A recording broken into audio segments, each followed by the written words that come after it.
Hello बच्चों, स्वागत है आपका एक बार फिर से विवेक सिंह क्लासेस में। क्लास 11th के मेरे प्यारे बच्चों, इस वीडियो में हम लोग डिस्कस करने चल रहे हैं एरर के संबंध में, त्रुटि के संबंध में, गलती के संबंध में। बच्चों, साइंस ये कहता है कि जब भी हम कोई मेजरमेंट करते हैं, जब भी हम कोई एक्सपेरिमेंट करते हैं, तो उसमें एरर होती ही है। हम चाहे जितनी भी सावधानी से उस कैलकुलेशन को, उस एक्सपेरिमेंट को, उस मेजरमेंट को क्यों ना करें, एरर थोड़ी बहुत जरूर रहेगी। बच्चों, ये कैसे हम आप डिसाइड करेंगे कि हमने जो मेजरमेंट किया है, हमने जो एक्सपेरिमेंट किया है, उस एक्सपेरिमेंट या उस मेजरमेंट में एरर है? बच्चों, इसके लिए थोड़ा सा एग्जांपल लेते हैं जो हम लोग डेली लाइफ में जरूर किए हैं। आप सभी लोगों ने फिजिक्स के न्यूमेरिकल प्रॉब्लम को या आप मैथ के न्यूमेरिकल प्रॉब्लम को जरूर किए होंगे। और याद करिए कि जब आपने न्यूमेरिकल प्रॉब्लम को सॉल्व कर लिया होगा तो तुरंत ही, चूंकि आपके मन में ये डाउट रहता है कि हमने जो किया है वो सही किया है या गलत किया है, हमने जो किया है उसमें एरर तो नहीं है, आप तुरंत ही आंसर देखते हो जो उसी बुक में गिवन होता है। तो जब आपका कैलकुलेटेड वैल्यू जो आपने निकाला है, जो आपने मेजर किया है, जो आपने एक्सपेरिमेंट के बाद पाया है, वो वैल्यू गिवन वैल्यू के इक्वल हो जाती है, तो आप ये मान लेते हो कि हमने जो किया है वो सही किया है, इसमें एरर नहीं है।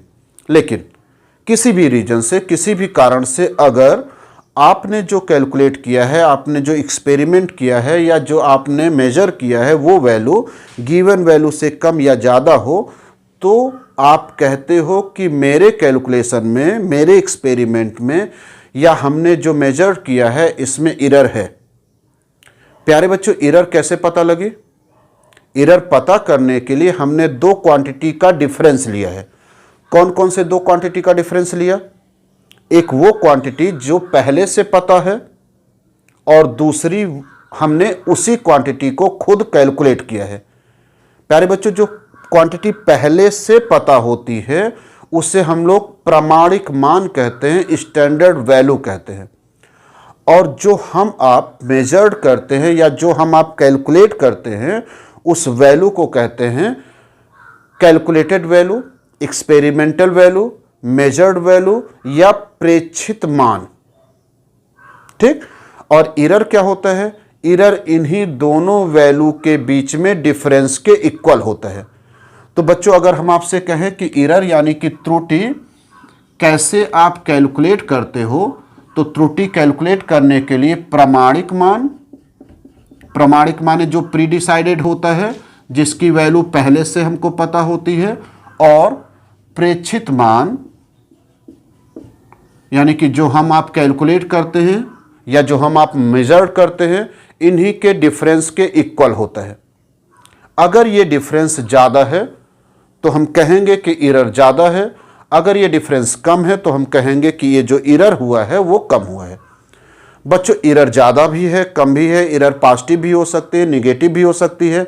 अगर एरर पॉजिटिव है तो हम कहेंगे कि हमने जो कुछ कैलकुलेट किया है, वो प्रेक्षित मान है ना, हमने जो कुछ कैलकुलेट किया है वो स्टैंडर्ड वैल्यू से कम है, पॉजिटिव वैल्यू मिलेगी। और अगर निगेटिव आया हुआ है तो इसका तात्पर्य ये हुआ कि हम जो कुछ कैलकुलेट किए हैं, ऑब्जर्व किए हैं, वो वैल्यू स्टैंडर्ड वैल्यू से ज़्यादा है। जैसे आप सभी लोग जानते हो कि जी का स्टैंडर्ड वैल्यू 9.8 मीटर पर सेकेंड स्क्वायर होता है, इसमें कोई डाउट नहीं। एक्सपेरिमेंट हम आप किए, एक्सपेरिमेंट के बाद स्टूडेंट ए ने जी की वैल्यू कैलकुलेट किया 9.9 मीटर पर सेकेंड स्क्वायर, और बी ने कैलकुलेट किया जी की वैल्यू 9.7 मीटर पर सेकेंड स्क्वायर। ये दोनों जो वैल्यू हैं ये ऑब्जर्व्ड वैल्यू हैं, ये प्रेक्षित मान हैं। और जी की 9.8 स्टैंडर्ड वैल्यू है, प्रमाणिक वैल्यू है। एरर कितना हुआ, त्रुटि कितना हुआ? ए बच्चे ने जो एरर किया है उसको कैलकुलेट करने के लिए स्टैंडर्ड वैल्यू में से हम लोग कैलकुलेटेड वैल्यू माइनस कर दें तो आ जाएगा -0.1 मीटर पर सेकेंड स्क्वायर का। और अगर बी का एरर हम लोग देखें तो बी के एरर में मिलेगा 9.8 जो कि स्टैंडर्ड वैल्यू है माइनस 9.7 यानी कि 0.1 मीटर पर सेकेंड स्क्वायर। बच्चों अगर न्यूमेरिकल वैल्यू देखें तो दोनों ने सेम एरर किया है, लेकिन एक का एरर प्लस साइन के साथ है, दूसरे का एरर माइनस साइन के साथ है। ये जो प्लस साइन है वो हमको ये बता रहा है कि जो कुछ हम लोगों ने कैलकुलेट किया है, जो हम लोगों ने ऑब्जर्व किया है वो स्टैंडर्ड वैल्यू से कम है। और अगर माइनस आया हुआ है तो इसका मतलब हमने जो कैलकुलेशन किया है या हमने जो मेजरमेंट किया है उसकी वैल्यू स्टैंडर्ड वैल्यू से हाई है, स्टैंडर्ड वैल्यू से ज़्यादा है। तो बच्चों इस एग्जाम्पल से आपने ये देखा कि एरर अगर है तो एरर डिसाइड कैसे होता है कि हुआ है या नहीं हुआ है। इसके लिए हमको उसी मेजरमेंट का जिसको हम आप कर रहे हैं, उसी मेजरमेंट का, उसी कैलकुलेशन का स्टैंडर्ड वैल्यू पता होना चाहिए। अगर पता है तो स्टैंडर्ड वैल्यू और कैलकुलेटेड वैल्यू या ऑब्जर्व्ड वैल्यू का डिफरेंस ले लेंगे, एरर पता लग जाएगा। ठीक प्यारे बच्चों, ये जो एरर होता है आखिर आता क्यों है या होता क्यों है? तो एरर हमेशा वहां होता है जहां डाउट होता है, जहां अनसर्टेनिटी होती है, जहां अनिश्चितता होती है कि एग्जैक्ट वैल्यू जो हम मेजर कर रहे हैं वो क्या होगी। जैसे देखो, मान लेते हैं कि आपके पास एक स्केल है। ये जो स्केल है साधारण सा स्केल है जो हम लोग डेली यूज करते हैं। आप जानते हो कि इसमें कुछ मार्क्स लगे होते हैं 1 2 3, और ये जो है वो 5 इक्वल डिवीजन में 1 2 3 4 5 और फिर 1 2 3 4 5 पर 1 लिखा है। साधारण स्केल है बच्चों, 1 2 3 4 5 1 2 3 4 5 पर 2 लिखा है। अगर इस स्केल से हम एक लाइन का लेंथ मेजर करें जो कुछ यहाँ तक है, आप देख रहे होंगे ध्यान से, ए बी लाइन को मेजर करना है जिसका जो लेंथ है वो 1.1 0.2 0.3 0.4 1.4 से ज़्यादा है और 1.5 से कम है। ठीक, अगर हम आपसे ये कहें कि आप इसी स्केल से इस लेंथ जो लाइन है इसका लेंथ मेजर करो, ए बी की वैल्यू फाइंड आउट करो, तो बच्चों थोड़ा सा आपको डाउट जरूर आएगा कि हम इसके लेंथ को 1.1234 1.4 लिखें या इसके लेंथ को 1.5 लिखें, आखिर दोनों में से क्या लिखें। अनसर्टेनिटी है, अनिश्चितता है। ठीक, ये जो अनिश्चितता है ये लीस्ट काउंट के कारण आ रहा है, जो बाद में हम लोग पढ़ेंगे कि इस एरर को कहेंगे लीस्ट काउंट एरर। लेकिन अभी हम लोग फोकस करें कि अनसर्टेनिटी क्यों हो रही है। अनसर्टेनिटी हो रही है कि ये जो लाइन है इन दोनों लाइन के बीच में है, हम डिसाइड नहीं कर पा रहे हैं, हम क्लियर कट ये नहीं बता पा रहे हैं कि ये लाइन 1.4 से कितना बड़ी है या 1.5 से कितना छोटी है। इसी अनसर्टेनिटी के कारण प्यारे बच्चों एरर आता है, त्रुटि आती है, यानी कि जहां कहीं भी डाउट है, जहां कहीं भी अनसर्टेनिटी है, जहां कहीं भी भ्रम है, उस जगह पर एरर है। ठीक, तो ये भी जो वैल्यू मेजर करी गई वो भी करेक्ट नहीं है, ये भी जो मेजर करी गई वो भी करेक्ट नहीं है। ये करेक्शन क्यों, ये जो एरर है वो क्यों आया है? वो एरर आया है कि हम इस लाइन में अनसर्टेन है ये बताने के लिए, अनिश्चित है ये बताने के लिए कि 1.4 से ये कितना ज़्यादा है या 1.5 से ये कितना कम है। तो बच्चों एरर का ओरिजिन कहाँ से होता है, एरर आती कहाँ से है? एरर हमेशा अनसर्टेनिटी से आती है, दुविधा से आती है, भ्रम से आती है, डाउट से आती है। तो बच्चों एरर तो जान गए, एरर का सोर्स भी जान गए। अब ये जो एरर होते हैं वो थियरेटिकली 2 टाइप्स के होते हैं, 2 प्रकार के होते हैं। एक सिस्टमेटिक एरर होता है और एक रैंडम एरर होता है। सिस्टमेटिक एरर को हम वन वे एरर भी कह सकते हैं या वन डायरेक्शनल एरर भी कह सकते हैं। प्यारे बच्चों अगर सिस्टमेटिक एरर है तो इस एरर को हम लोग दूर भी कर सकते हैं क्योंकि इसका सोर्स पता होता है कि ये आता कहां से है। बच्चों इसे वन वे क्यों कहते हैं या वन डायरेक्शनल क्यों कहते हैं? क्योंकि अगर हमारे एरर में सिस्टमेटिक एरर है तो जो भी हम वैल्यू फाइंड आउट करेंगे, यानी कि जो वैल्यू हम प्रेक्षित करेंगे, मेजर्ड करेंगे, वो वैल्यू स्टैंडर्ड वैल्यू से हमेशा या तो अधिक ही होगा तो सारे वैल्यू अधिक ही आएंगे, कम होगा तो सारे वैल्यू कम ही आएंगे, और जो डिफरेंस है कम का या ज़्यादा का स्टैंडर्ड वैल्यू से वो सेम रहेगा हर ऑब्जर्वेशन में। ठीक, तो एक क्रमबद्धता रहेगी, एक सर्टेनिटी रहेगी। जो सिस्टमेटिक एरर है बच्चों, वो सिस्टमेटिक एरर का सोर्स जान करके हम उस एरर को खत्म कर सकते हैं, समाप्त कर सकते हैं। बच्चों ये जो सिस्टमेटिक एरर है वो आती कहाँ से है? वो इंस्ट्रूमेंट में एरर से आती है। जिस इंस्ट्रूमेंट से हम अपना ऑब्जर्वेशन कर रहे हैं उसी में एरर हो तो मेरे कैलकुलेशन में एरर आ सकती है, मेरे मेजरमेंट में एरर आ सकती है।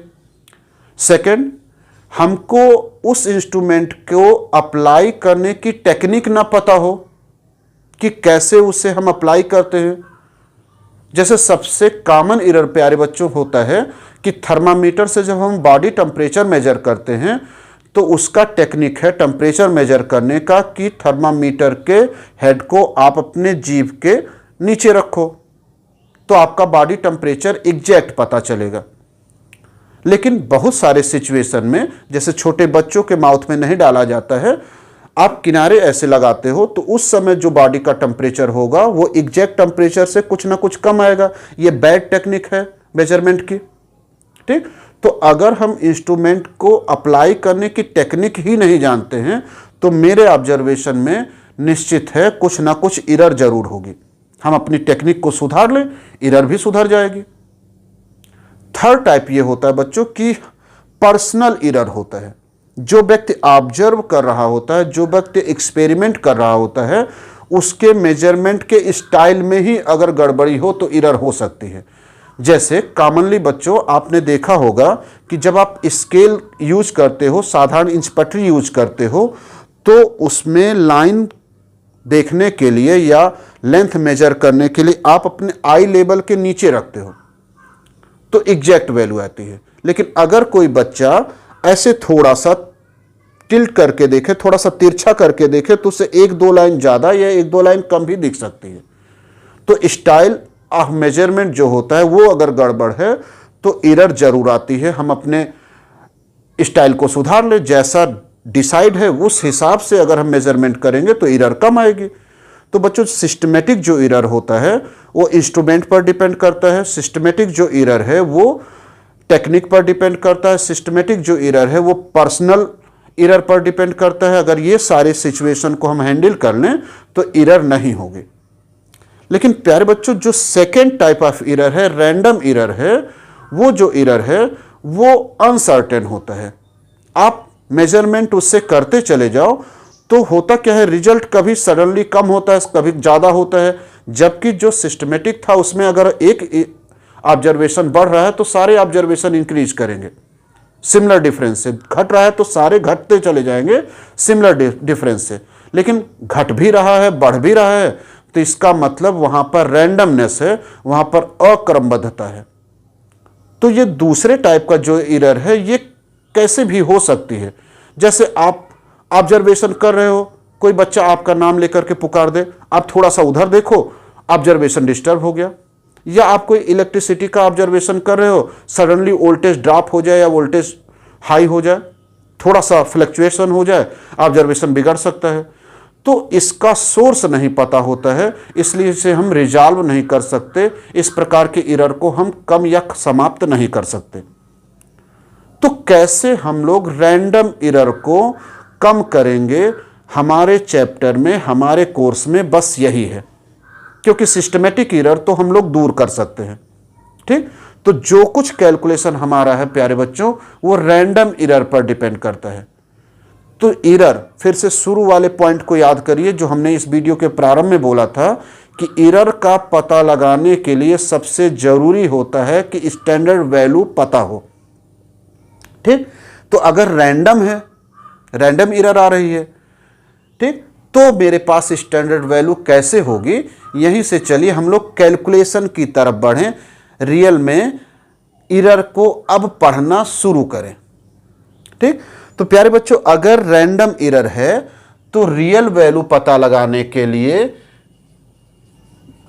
स्टैंडर्ड वैल्यू पता लगाने के लिए हम लोग करते क्या हैं, एवरेज ले लेते हैं, औसत ले लेते हैं। माध्य ले लेते हैं। जितना भी ऑब्जर्वेशन होगा उन सभी ऑब्जर्वेशंस का माध्य ले लेंगे, एवरेज ले लेंगे, तब जो भी वैल्यू आएगी उस वैल्यू को कहेंगे स्टैंडर्ड वैल्यू या प्रमाणिक मान। ठीक, ये जो कुछ हम लोग पढ़ रहे हैं ये रैंडम एरर के बारे में बच्चों पढ़ रहे हैं, और रैंडम एरर को दूर करना हो या कम करना हो, दूर तो कर ही नहीं सकते हैं, कम से कम एरर करना हो तो नंबर ऑफ एक्सपेरिमेंट आपको हमेशा ज़्यादा रखने होते हैं। जितना ज़्यादा आप ऑब्जर्वेशन करेंगे, जितना ज़्यादा आप एक्सपेरिमेंट करेंगे, जितना ज़्यादा आप वैल्यू पता लगाओगे, उतना ही कम एरर होने के चांसेस होंगे। ठीक, तो मान लेते हैं आपने कोई ऑब्जर्वेशन किया, आप ढेर सारे ऑब्जर्वेशन के बाद वैल्यू निकाले A1, A2, A3, A4, A5, आपने 5 ऑब्जर्वेशंस किया। ये जो वैल्यू है ये प्रेक्षित मान है, ऑब्जर्व्ड वैल्यू है जो आपने एक्सपेरिमेंट के बाद पता लगाया। तो कौन सा वैल्यू इसमें से एग्जैक्ट होगा, कौन सा वैल्यू रियल वैल्यू होगा, उसके लिए बच्चों हमने समझाया कि सबसे पहला काम है रियल वैल्यू कैलकुलेट करना। तो रियल वैल्यू कैलकुलेट करने के लिए आप क्या करते हो, जो भी डाटा आपके पास आई है एक्सपेरिमेंट के बाद उसका एवरेज ले लेते हैं। एवरेज लेना बहुत ही आसान। तो रियल वैल्यू क्या हो जाएगी, A1, A2, A3, A4, A5, 5 ही ऑब्जर्वेशन हुआ था। एवरेज लेने के लिए सम करके नंबर ऑफ ऑब्जर्वेशन से आप डिवाइड कर दो, पता चल जाएगा कि एवरेज वैल्यू क्या है, और यही जो एवरेज वैल्यू आएगी उसी को कहेंगे हम लोग रियल वैल्यू। प्यारे बच्चों, इसका रियल वैल्यू का जो नोटेशन होगा उसे हम x से लिखेंगे, या कभी कभी XM से भी रिप्रेजेंट किया जा सकता है या किया जाता है। ठीक, M फॉर मीन, एवरेज, औसत। तो x से हम लोग रियल वैल्यू को रिप्रेजेंट करते हैं, और रियल वैल्यू क्या होती है, एवरेज ऑफ ऑल ऑब्जर्वेशंस। जो भी ऑब्जर्वेशंस आपने किए हैं उनका एवरेज ले लो, जो भी वैल्यू आएगी उसे कहेंगे रियल वैल्यू। अब इसी रियल वैल्यू से हम कंपेयर करेंगे, हम तुलना करेंगे कि पहले ऑब्जर्वेशन में, दूसरे ऑब्जर्वेशन में, तीसरे ऑब्जर्वेशन में, फोर्थ ऑब्जर्वेशन में और फिफ्थ ऑब्जर्वेशन में कोई डिफरेंस है कि नहीं है। अगर डिफरेंस है तो जैसा पहले बताए एरर मानी जाएगी, अगर डिफरेंस नहीं है तो एरर नहीं मानी जाएगी। बच्चों, ये जो अब हम लोग एरर निकालेंगे उसे हम केवल एरर नहीं कहेंगे, उसे हम लोग नाम देंगे एब्सोल्यूट एरर, निरपेक्ष त्रुटि। ये त्रुटि का फर्स्ट टाइप हो गया एब्सोल्यूट एरर, निरपेक्ष त्रुटि। एब्सोल्यूट एरर को प्यारे बच्चों डेल्टा x से रिप्रेजेंट करते हैं, और ये होता क्या है, स्टैंडर्ड वैल्यू। स्टैंडर्ड वैल्यू पहले हम लोग हमने आपको समझाया जो पहले से डिसाइडेड हो, या रियल वैल्यू जो एवरेज निकाल करके आप निकालते हो, और ऑब्जर्व्ड वैल्यू। ऑब्जर्व्ड वैल्यू का मतलब प्रेक्षित मान, जिसका ऑब्जर्वेशन हम आप करेंगे, या इसी को कह सकते हो एक्सपेरिमेंटल वैल्यू। रियल वैल्यू और ऑब्जर्व्ड वैल्यू का जो डिफरेंस होगा, इसी डिफरेंस को कहेंगे निरपेक्ष त्रुटि। क्या डिफिनीशन होगी बच्चों, इसी इक्वेशन से डिफिनीशन भी आप बना सकते हो, याद करने की कोई जरूरत नहीं है। डिफिनीशन होगा एब्सोल्यूट एरर, निरपेक्ष त्रुटि किसके इक्वल होगा, रियल वैल्यू यानी कि वास्तविक मान। ये वास्तविक मान कब मिलेगा, या तो आपको पहले से गिवन हो या तो आप एवरेज निकाल लो, और प्रेक्षित मान का जो डिफरेंस है, जो अंतर है, इसी को कहते हैं निरपेक्ष त्रुटि। ठीक, सेकंड बच्चों, त्रुटि हम लोग निकालते हैं एवरेज, माध्य या औसत निरपेक्ष त्रुटि।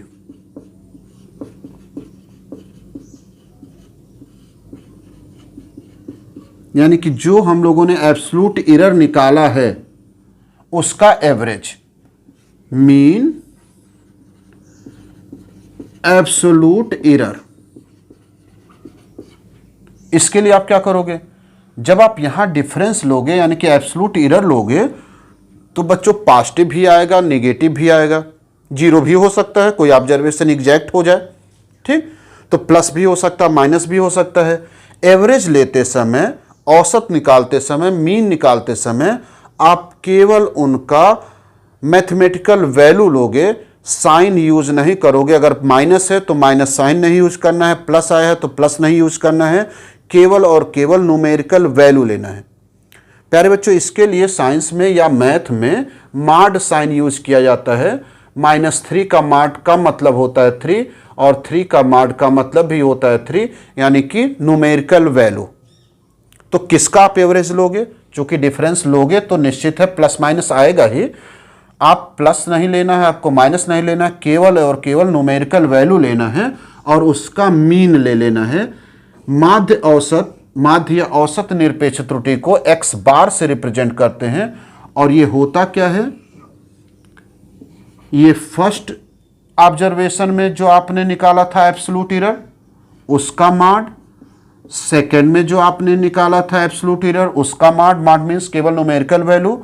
ऐसे जितने भी डाटा निकाले थे डिवाइडेड बाय जितना नंबर ऑफ ऑब्जर्वेशन आपने किया था। हम लोगों ने 5 ऑब्जर्वेशन किया था तो 5 से आप डिवाइड करेंगे और 5 वैल्यू का न्यूमेरिकल वैल्यू रख करके सम करेंगे। तो ये आपको समझ में आ गया होगा। फिर से देखिए क्या है एवरेज। एब्सोल्यूट एरर यानी कि निरपेक्ष त्रुटि के संख्यात्मक मान का मतलब केवल न्यूमेरिकल वैल्यू, संख्यात्मक मान के एवरेज को, संख्यात्मक मान के औसत को ही कहते हैं मीन, एब्सोल्यूट एरर, माध्य या औसत निरपेक्ष त्रुटि। जब बच्चों हम लोग एरर की बात करते हैं या हमको क्वेश्चन में एरर गिवन होता है किसी नंबर के द्वारा, तो वो जो एरर है वो यही माध्य या औसत निरपेक्ष त्रुटि को इंगित करता है, इसी को व्यक्त करता है। ठीक। थर्ड टाइप ऑफ जो एरर होता है बच्चों वो है सापेक्ष या रिलेटिव एरर। पहला निरपेक्ष था, अब हो जाएगा सापेक्ष या इसी को भिन्नात्मक भी कहते हैं, भिन्नात्मक त्रुटि, रिलेटिव एरर या फ्रैक्शनल एरर।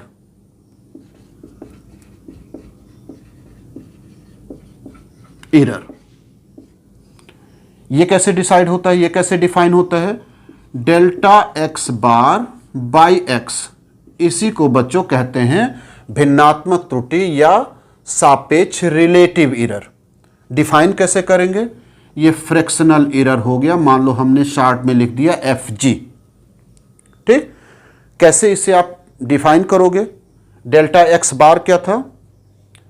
औसत निरपेक्ष त्रुटि, मीन एब्सोल्यूट एरर। तो मीन एब्सोल्यूट एरर, औसत निरपेक्ष त्रुटि और रियल वैल्यू, ये जो x था वो रियल वैल्यू था, रियल वैल्यू के अनुपात को कहते हैं भिन्नात्मक त्रुटि या सापेक्ष त्रुटि, रिलेटिव एरर। डेल्टा x बार यह है माध्य या औसत निरपेक्ष त्रुटि, x है रियल वैल्यू, ठीक, स्टैंडर्ड वैल्यू जो आपने कैलकुलेट किया था उसका एवरेज मान। तो डिफाइन कर लो एक बार फिर से, औसत निरपेक्ष त्रुटि डेल्टा x बार और रियल वैल्यू के जो रेशियो है, इसी रेशियो को कहते हैं भिन्नात्मक त्रुटि या सापेक्ष त्रुटि।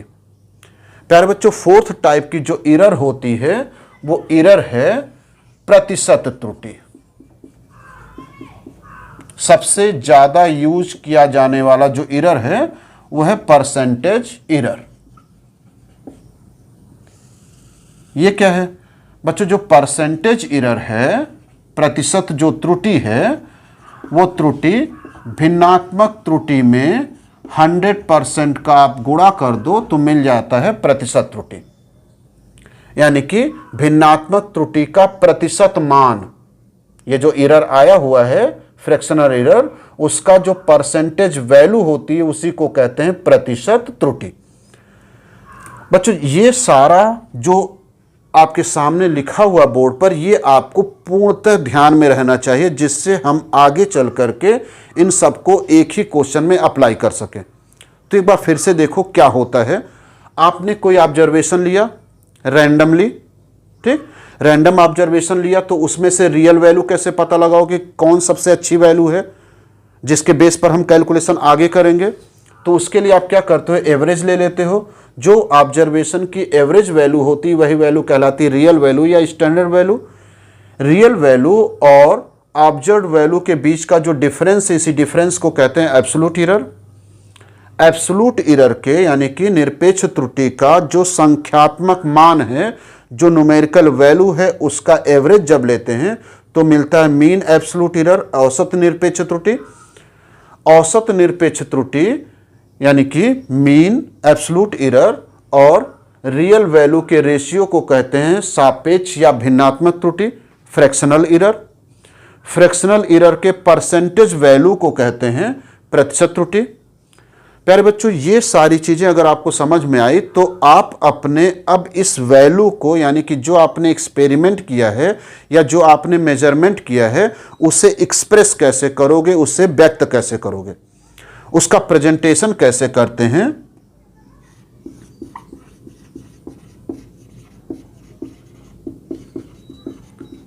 प्रस्तुतिकरण यानी कि रिजल्ट कैसे आप लिखोगे अपने कैलकुलेशन का।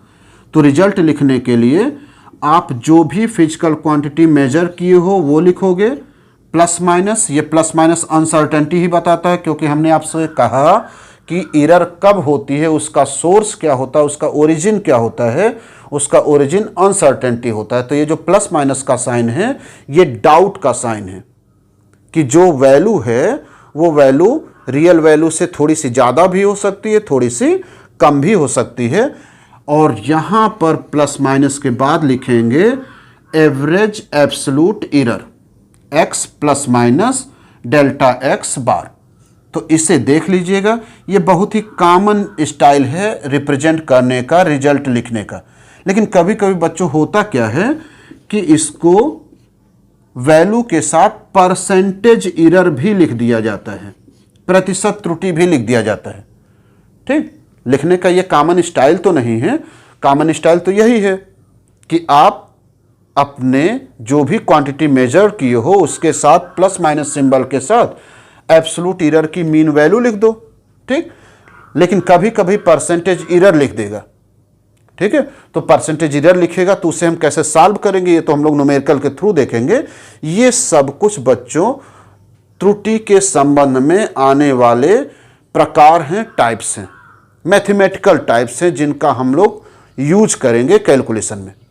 तो जल्दी से इसे आप नोट कर लीजिए या स्क्रीनशॉट ले लीजिए। एक एग्जांपल के थ्रू चलिए इसको अप्लाई करते हैं, डिफरेंट टाइप के एरर की वैल्यू कैसे कैलकुलेट करेंगे। प्यारे बच्चों, सभी प्रकार के त्रुटियों को पढ़ने के बाद, सभी प्रकार के एरर्स को जानने के बाद चलो उन सारे इंफॉर्मेशन को, सारे नॉलेज को इस एक्सपेरिमेंट पे अप्लाई करते हैं। एक बच्चे ने टाइम पीरियड कैलकुलेट किया है और उसके कैलकुलेशन के लिए उसने 8 ऑब्जर्वेशंस लिए हैं। अब इस आप सभी ऑब्जर्वेशंस में से किस ऑब्जर्वेशंस को हम रियल मान लें, किसको हम स्टैंडर्ड मान लें। बच्चों, इसके लिए हमने आपको क्या समझाया, रियल वैल्यू निकालने के लिए आप सबसे पहले क्या करते हो, रियल वैल्यू या वास्तविक मान,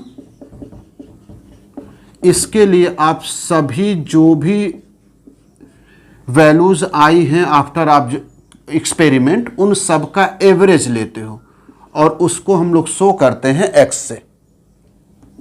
तो एवरेज लेने के लिए क्या करोगे, एवरेज लेने के लिए आप जितने भी ऑब्जर्वेशन है सबको ऐड करके डिवाइड कर देना। 8 नंबर ऑफ ऑब्जर्वेशन है तो 8 से डिवाइड कर दो, ये तो आप जानते ही हो। तो 1.29, 1.33, 1.34, 1.35, 1.32, 1.36, 1.30 और फाइनली 1.33। ये टोटल नंबर हो गए 8। 8 से डिवाइड कर दो, वैल्यू आएगा 1.327 सेकेंड। अब जो हम लोगों ने ऑब्जर्वेशन किया है वो 2 नंबर, पॉइंट के बाद 2 नंबर्स का ऑब्जर्वेशन है और कैलकुलेशन में पॉइंट का 3 नंबर आ गया है। तो इसे हम 2 नंबर तक एक्सप्रेस करें तो हो जाएगा 1.33 सेकेंड। ये बच्चों हो गया रियल वैल्यू। रियल वैल्यू निकल गई। अब रियल वैल्यू के बेस पर आप ये भी कैलकुलेट कर सकते हो कि एरर कितना आया है, क्योंकि ये रियल वैल्यू हो गया और मेरा ऑब्जर्व्ड वैल्यू है 1.29, तो एरर तो है कुछ ना कुछ। तो सेकंड हम लोग निकालें एब्सोल्यूट एरर, निरपेक्ष त्रुटि।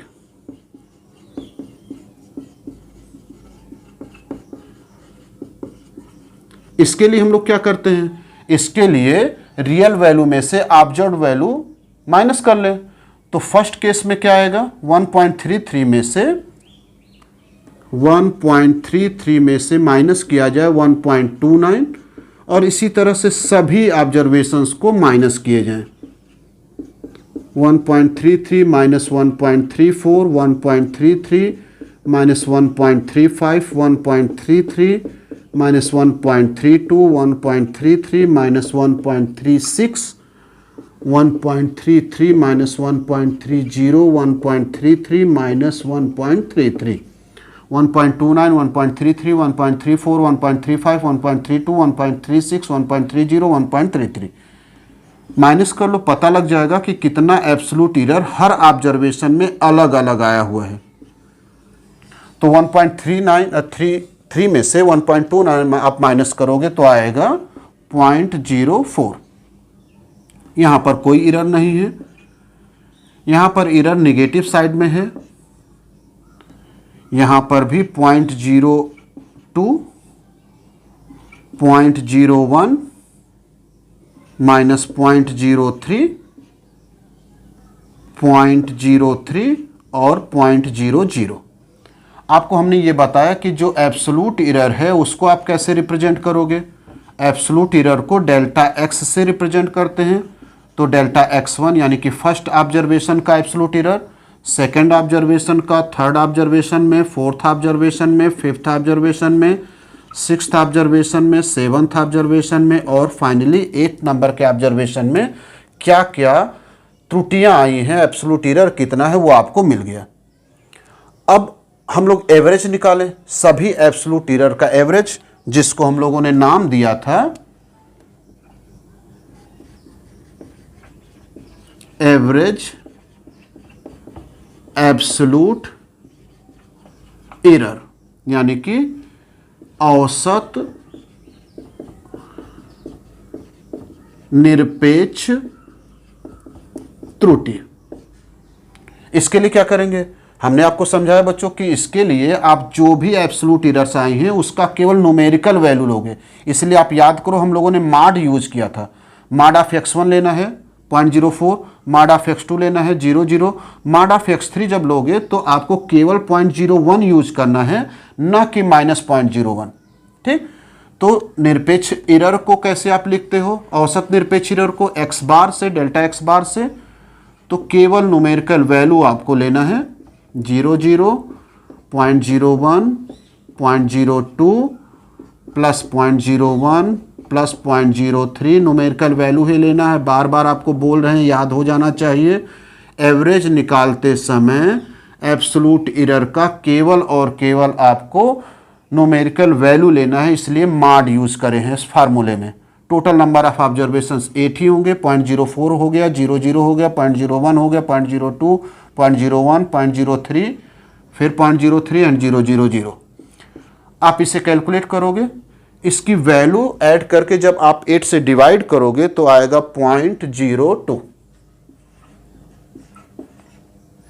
ये आ गया डेल्टा x बार एवरेज एब्सोल्यूट एरर।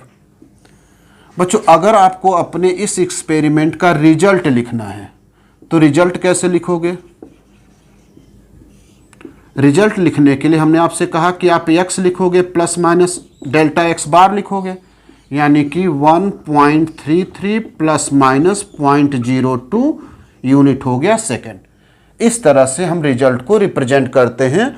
ये मेरा हो गया ऑब्जर्व्ड वैल्यू जिसका रियल मान मिल गया, और उस कैलकुलेटेड वैल्यू या रियल वैल्यू में एरर कितने की है, प्लस माइनस 0.02 का एरर है। और ये एरर किसको रिप्रेजेंट करता है, एवरेज एब्सोल्यूट एरर को रिप्रेजेंट करता है। बच्चों, थर्ड टाइप ऑफ एरर जो हमने आपको आज पढ़ाया है वो ये है फ्रैक्शनल एरर।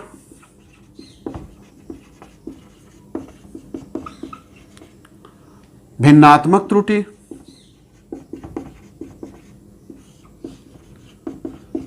तो इसके लिए हम लोगों ने क्या यूज किया था formula, delta x bar by x. Delta x बार की वैल्यू कितना आई है 0.02 और x की वैल्यू है 1.33। इसे आप सॉल्व करो, इसकी भी वैल्यू रफली आएगी 0.02 के आसपास। कैलकुलेशन बच्चों चेक कर लीजिएगा, 0.02, एक बार आप ही चेक कर लो। 1.33 डिवीजन करना है 2 में, 0 0 1 7, 9 में से 3 माइनस करेंगे 6 5 और 2 नंबर तक आंसर देने हैं, तो आप इसका राउंड ऑफ कर लोगे तो हो जाएगा 5 से ज़्यादा है 1.02। ठीक है, और भी कहीं कोई करेक्शन होगा तो चेक कर लेना। आप लोग इतने इंटेलिजेंट हो बच्चों, या कमेंट में बोल दीजिएगा, हम ही ठीक कर लेंगे अगले वीडियो में, इतनी सावधानी रखेंगे। ये आपका मिल गया फ्रैक्शनल एरर। बच्चों लास्ट टाइप ऑफ एरर क्या हमने समझाया है, आपको समझाया परसेंटेज एरर। तो परसेंटेज एरर कैसे निकालोगे, लास्ट है परसेंटेज एरर।